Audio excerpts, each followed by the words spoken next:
Good morning, QSI International School of Benin Lions. How are you this Monday morning? Today is Monday, 27 April. It's the beginning of a 4-day week. We have a 3-day weekend with May 1st on Friday being a holiday. Your parents have received Zoom schedules and you have Zoom classes coming up this week. A few extra ones for the younger students as well, for the 6s and 7s. We want to thank all of you for all the hard work you did last week relative to your grades and relative to putting in work with your teachers. And we want to let you know that your grades will be coming out, some later today and the rest tomorrow. We want to thank you all for your great effort and hard work. And we know that it's a lot of work, and we know that this is taking a lot out of families.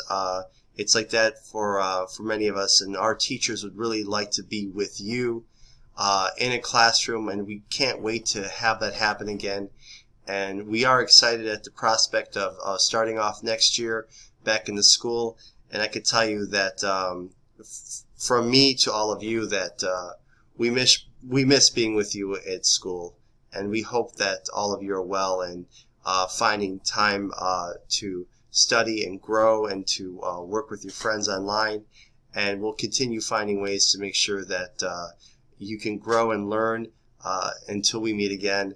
And my best to all of you, and see you in some of the Zoom sessions, and talk to you soon through that medium. And my best to all of you. See you. Bye.